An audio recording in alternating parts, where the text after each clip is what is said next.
So I was looking around trying to see if Megan's entire defense team was quiet or if anyone talked to the press, anything.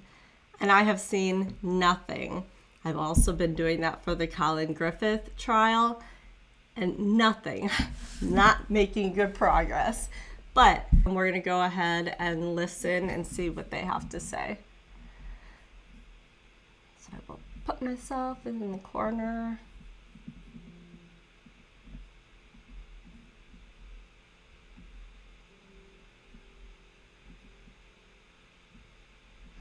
Okay.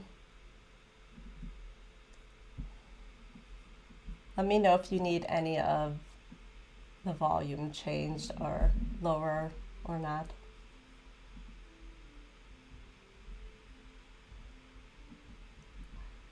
Okay, so first, can you just tell us your initial reaction to the decision today? Well, we're obviously pleased with the decision that the jury made. It's been 5 long years since all of this first started, and it's a lot of hard work by a lot of people. So it was very satisfying to get the jury's verdict. Normally, we sometimes hear a victim impact statement in cases like this, and we didn't hear one this time. Maybe a little bit from Tommy Boswell, but it seems like you are the advocates for Evelyn. What do you have to say about that? That's a complicated question, to say the least. Obviously, there are a lot of emotions in this case, even within the Boswell family. I mean, you all saw Tommy testify. I mean, his daughter was the defendant.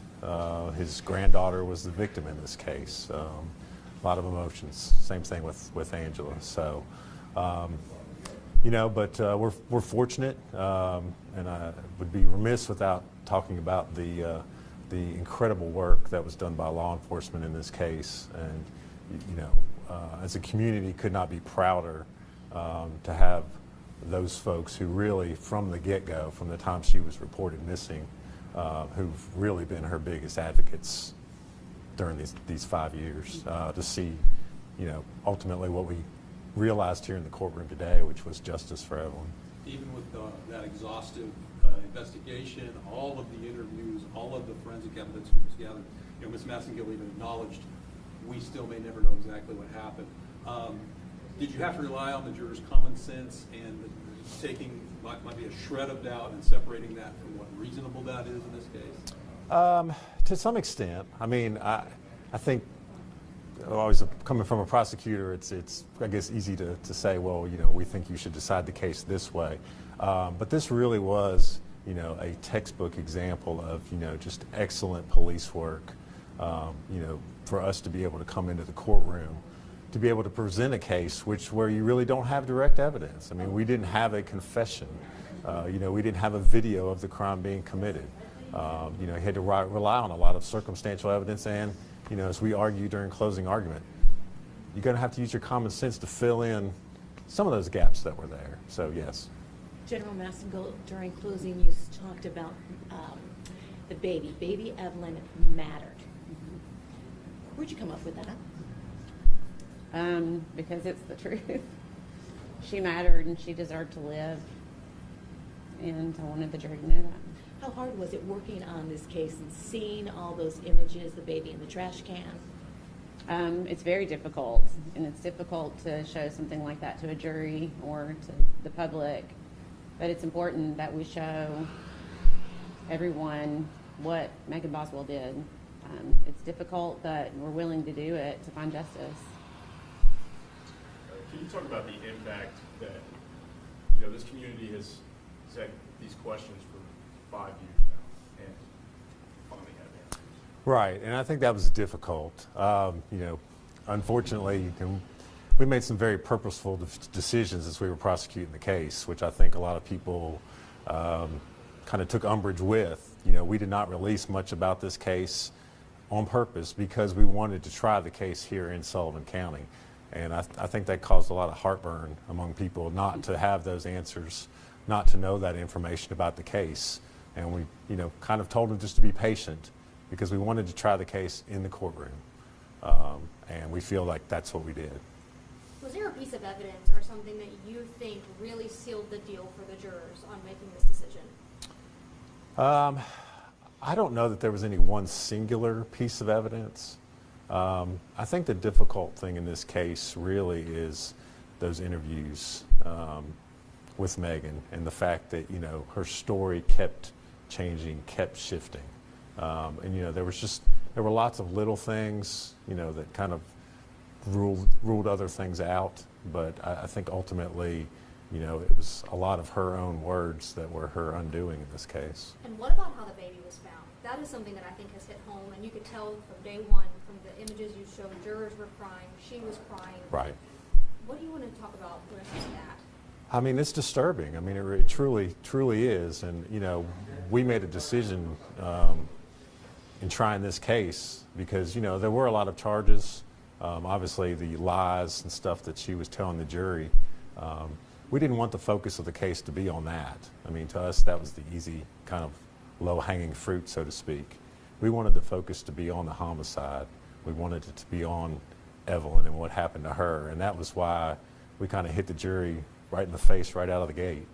And so, you know, like I said, that was strategy on our part as far as, you know, how we kind of put the trial together. We wanted them to, right from the get-go, know that this was a homicide case. This wasn't just a somebody lied to the police case.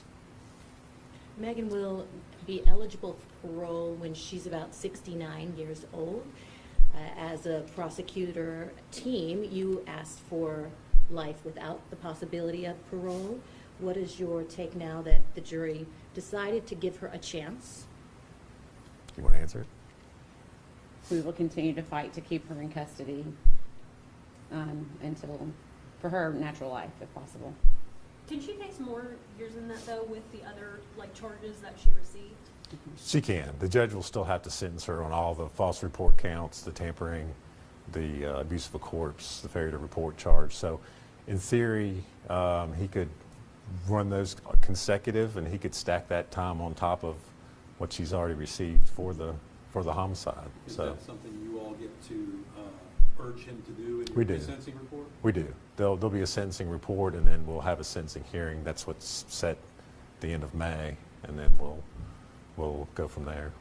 Both sides will have a chance to argue what her sentence should be on those. Do you know how many years she looks at for those additional charges, too? Yes, the false reports should be looking at 2 to 4 years on those. The tampering charge will be 3 to 6, and I think the abuse of a corpse and the failure to report are both 1 to 2 years on those. I know that law enforcement, even one of the agents or one of the people that testified said that everyone else was ruled out, including Hunter Wood. But clearly, whether it was in the community or certainly on the defense's strategy, that was an if that they wanted to put out there. How important were those text messages that you guys were able to put up, showing what was going on, what apparently was going on, at least in Hunter Wood's mind, as this child was now known to be missing? All right, you want to comment? I think they're very, very important. I don't know how you can overcome that, in my mind. When we found those, I don't know there's an explanation, for them. Was there anything else y'all want us to know? I know it's been a very long, almost 2 weeks. Well, like I said before, I mean, I think, if the community ever had any doubt about how hard law enforcement works, I hope they had a chance to see that in action in this trial, because like I said, you really could not have asked for any more diligent, exhausting efforts than what we saw from our local law enforcement here with the Sullivan County Sheriff's Office, TBI, FBI. I mean, it truly was a coordinated effort. Is this the first time in a while, too? I know that the judge mentioned it, but for you all, that a jury has been sequestered?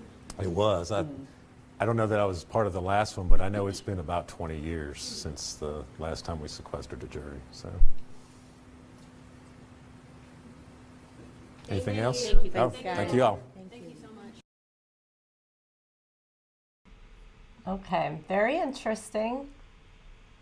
Usually when the other party goes out there, like if it's defense outside first or state, whoever's out there first usually has this interview with the press, and then they usually, the person who follows will also. So I'm surprised that I haven't seen any of her defense attorneys talk about this at all, because, well, and I don't know if they're doing an appeal.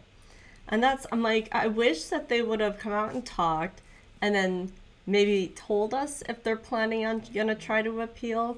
But right now, everything that I've been digging through, there's no mention that they will do that.